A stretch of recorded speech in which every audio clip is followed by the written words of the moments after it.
Financial markets పై పట్టు సాధించాలనుకునే వాళ్ళు Revanth conduct చేసే వెబినార్ కోసం ఈ నెంబర్ కి కాల్ చేయండి. సుమన్ టీవీ ప్రేక్షకులకు నమస్కారం. నేను మీ రేవంత్ చలమల. సో ఈ మధ్యలో ఒక కామన్ ప్యాటర్న్ అబ్జర్వ్ చేసాం. సేవింగ్స్ చేయాలి, ఇన్వెస్ట్మెంట్స్ చేయాలి అన్న దాంతో అప్పు చేసి చేయటం అనే ఒక కాన్సెప్ట్ నాకు ఎక్కువగా కనిపిస్తుంది.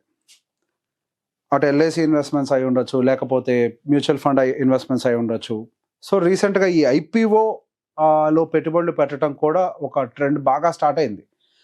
సో డబ్బులు లేనప్పటికీ కొన్ని లక్షల రూపాయలు అప్పు తీసుకొని క్రెడిట్ కార్డ్స్ మీద, అది కూడా అప్పులు తీసుకొని 1-2 లక్షల రూపాయలు క్రెడిట్ కార్డ్ మీద ఎంత అప్పు వస్తే అంత అప్పు తీసుకొని ఆ డబ్బులతోటి ఐపీఓలకి అప్లై చేయడం లాంటి పనులు చాలామంది చేస్తున్నారు.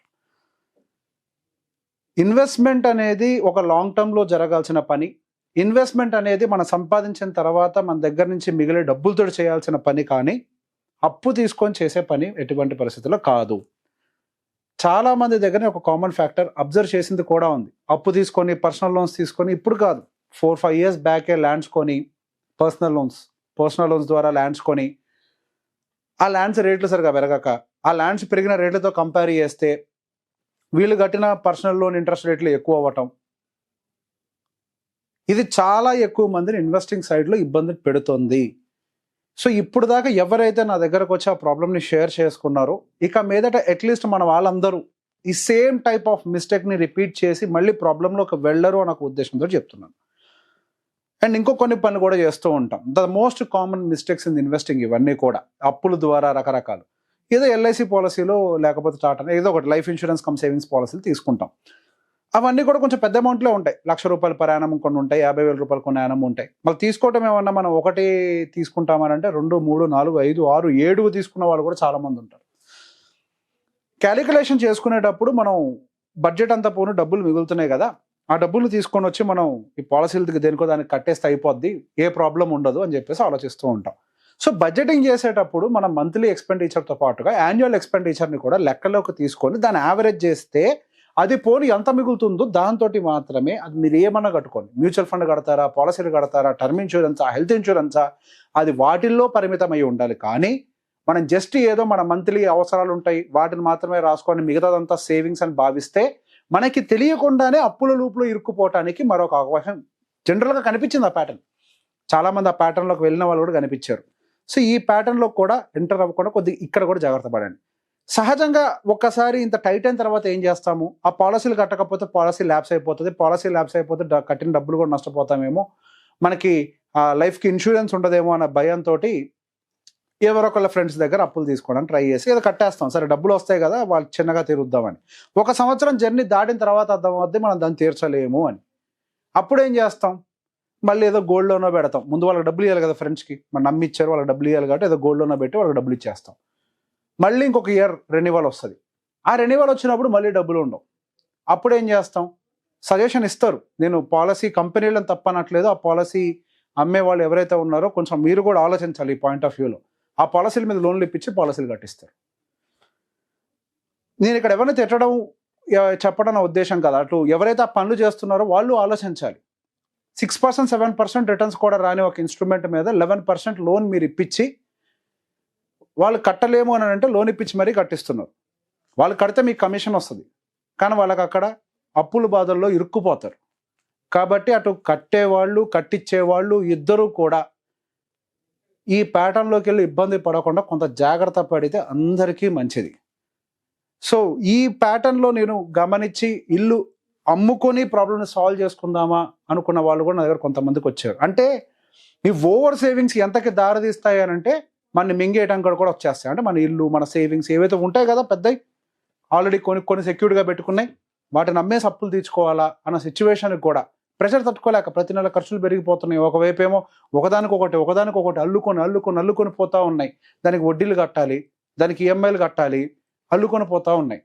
అవి పోవటం మన ఇంటి మీదకు కూడా తీసుకొచ్చే అవకాశాలు ఎక్కువగా కనిపిస్తున్నాయి. ఇట్లా జరిగిన ప్యాటర్న్స్ అన్నీ చాలా కనిపిస్తున్నాయి. సో ఎవరైనా కానీ సేవింగ్ అని అంటే మనం సంపాదించిన దాంట్లో నుంచి పక్కకు పెట్టే అమౌంట్, ఇన్వెస్ట్మెంట్ అని అంటే ఆ సేవింగ్ అమౌంట్ తోటి చేసే దాన్ని అని ఒక విషయాన్ని మైండ్లో పెట్టుకోండి. ఎటువంటి పరిస్థితుల్లో కూడా అప్పు తీసుకొని ఐపీఓలో పెట్టకండి. ఈ ఐపీఓలకు సంబంధించి కూడా ఐపీఓ అంటే ఏంటో కూడా తెలియని చాలా మంది ఐపీఓలోకి వస్తున్నారు. దానికి గల కారణం వచ్చిన వాళ్ళ దానికంటే కూడా దాన్ని ప్రోత్సహిస్తున్న వాళ్ళు పక్క నుండి ఆఫీస్లో మాట్లాడుకుంటున్నారు, ఐపీఓ లేదా బాగుంటాయి. నాకు ఈ మధ్య వచ్చాయి, నాకు తెలిసిన వాళ్ళ దగ్గర నుంచి కూడా కాల్స్, ఐపీఓ లేదా బాగుంటాయి అంట, మనం కొంటే వారం రోజుల్లో డబల్ అయిపోతాయంట, డబల్ ద లిస్టింగ్ గెయిన్స్ వస్తాయనంట, మనం విపరీతంగా సంపాదించేయచ్చు అని చెప్పేసి డబ్బులు పక్కన పెట్టుకొని కూర్చుంటున్నారంట. డబ్బులు పక్కన పెట్టుకొని కూర్చోడానికి లేకపోతే డైరెక్ట్గా ఇట్లా క్రెడిట్ కార్డుల మీద పర్సనల్ లోన్లని అవి ఇవి తీసుకొని వచ్చి డబల్ అయిపోతాయి కదా, లోన్ అని సరి తీర్చాలి, క్రెడిట్ కార్డు లోన్ ఎంత, జస్ట్ ఒక్క గెయిన్ చాలు మొత్తం తీసేస్తామని చెప్పేసి అనుకుంటారు. ఇక్కడ ఒక చిన్న ప్రాక్టికల్ ఎగ్జాంపుల్ చెప్తాను. నేను ఐపీఓ గేమ్స్ అని ఆడుకొని వచ్చినండే, అవన్నీ ఎప్పుడూ అయిపోయినాయి. మనకి ఎట్లాంటివి వస్తాయంటే ఆల్రెడీ అనుభవించిన వాళ్ళకి తెలుస్తుంది ఈ మాట, కొత్త వాళ్ళకి ఇంకా అర్థం కాదు నేను చెప్పే భాష ఏంటో కూడా, అనుభవించిన వాళ్ళకి తెలుస్తుంది. మనకి ఎట్లాంటి ఐపీఓలు అలాట్ అవుతాయంటే ఏ లిస్టింగ్ గేమ్ లేనివి లేదా డిస్కౌంట్లో లిస్ట్ అయినవి ఇట్లాంటివి మనకి అలాకేట్ అవుతాయి. మంచిగా 100%, 150% 1 డేలో మూవ్ అయ్యే లేదా లిస్టింగ్ గేమ్స్తో వచ్చే ఏ ఒక్కటి మనకి అలాకేట్ కాదు. ఒక 3-4 డౌన్ సైడ్ అలాకేట్ అయితే ఒకటి మాత్రమే ఏదో అప్ సైడ్ అలాకేట్ అవుతుంది. సో బేసిక్గా ఈ లిస్టింగ్ గేమ్స్తో ఆడుకోవడం సాధ్యం కాదు. ఒక్క ఐపీఓ వచ్చిందంటే దానికి ఆల్మోస్ట్ 3, 4, 5 టైమ్స్ కూడా దానికి అప్లికేషన్స్ వెళ్తున్నాయి. మనకి రావడానికి ఉండే ప్రాబబిలిటీ ఎంత, చాలా చిన్నది. ఈ లోపల మీరు కోసం మీరు తెచ్చిన అప్పులకి వడ్డీలు గిడ్డీలు ఇవన్నీ ప్రెషరైజ్ అవ్వవా, ఈ మనీ మిస్లీడ్ అవ్వదా, అది అక్కడితో తాగుతుందా, ఈ ఐపీఓస్ మనకి రావు పెట్టవు, ఆ డబ్బులు ఎట్లాగా తీసుకున్నాం కదా స్టాక్స్ కొనేద్దని చెప్పి స్టాక్స్లో దిగుతారు. ఆ స్టాక్స్లో దిగిన తర్వాత చాలా చిన్నగా ఉంది ఆటని ఎఫ్ఎన్ఓలోకి దిగుతారు, అక్కడ మొత్తం పోగొట్టుకుంటారు, అప్పుల పాలైపోతారు. This is how the pattern goes. ఈ ప్యాటర్న్ ఇలా కంటిన్యూ అవుతూనే ఉంటుంది. ప్రతి మనిషి జీవితంలో ప్యాటర్న్ ఇలానే స్టార్ట్ అవుతుంది. మంది కాని దాని జోలికి మనం పోవద్దు, ఐపీఓల పని మనకి కాదు. మనకు మ్యూచువల్ ఫండ్స్ ఉన్నాయి, అంత ఐపీఓ కొనాలి, ఆ పేరు బాగుంది అని అంటే ఎన్ఎఫ్ఓ కొనుక్కోండి, కొద్దిగా గొప్ప సేఫ్. నేనే ఎన్ఎఫ్ఓ సపోర్టర్ని కాదు, నాకు ఎన్ఎఫ్ఓల మీద పెద్ద ప్రేమ ఏం లేదు.